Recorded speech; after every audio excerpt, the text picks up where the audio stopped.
दुर्गाष्टमी व्रत कथा। कथा के अनुसार देवी पार्वती रूप में महागौरी ने भगवान शिव को पति रूप में प्राप्त करने के लिए कठोर तपस्या की थी। एक बार भगवान भोलेनाथ द्वारा कहे गए किसी वचन से पार्वती जी का मन आहत होता है और पार्वती जी तपस्या में लीन हो जाती हैं। इस प्रकार वर्षों तक कठोर तपस्या करने पर जब पार्वती नहीं आती तो पार्वती को खोजते हुए भगवान शिव उनके पास पहुंचते हैं। वहां पहुंचकर वे पार्वती को देखकर आश्चर्यचकित रह जाते हैं। पार्वती जी का रथ अत्यंत ओजपूर्ण होता है। उनकी छटा चांदी के समान श्वेत और कुंद के फूल के समान धवल दिखाई पड़ती है।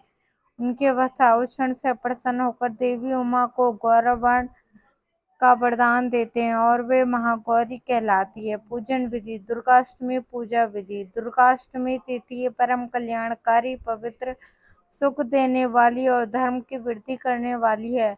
अष्टमी को माँ भगवती का पूजन करने से कष्ट दुख मिट जाते हैं और शत्रुओं पर विजय प्राप्त होती है।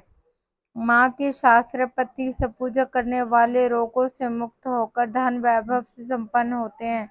देव, दानव, राक्षस, गंधर्व, नाग, यक्ष, किन्नर, मनुष्य आदि सभी अष्टमी और नवमी को ही पूजते हैं।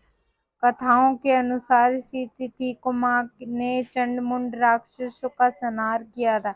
महाअष्टमी के दिन माता महागौरी की पूजा की जाती है। महाअष्टमी के दिन स्नान के बाद माँ दुर्गा का षोडशोपचार पूजन करें। महाअष्टमी के दिन माँ दुर्गा के 9 रूपों की पूजा होती है, इसलिए इस दिन मिट्टी के 9 कलश रखे जाते हैं।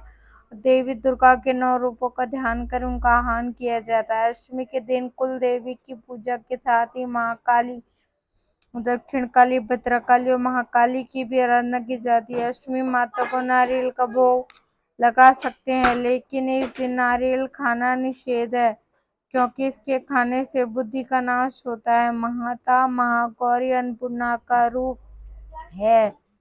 इस दिन माता अन्नपूर्णा की भी पूजा होती है, इसलिए अष्टमी के दिन कन्या भोज और ब्राह्मणों को भोजन कराया जाता है। खीर, मालपुए, मीठा हलवा, पूरण पोड़ी, केले, नारियल, मिष्टान, घेवर, घी, शक्कर और तिल और गुड़ माता को अर्पित करें। यदि अष्टमी का पारण कर रहे हैं तो विविध प्रकार के महागौरी का पूजन कर भजन, कीर्तन, नृत्य आदि उत्सव मनाना चाहिए।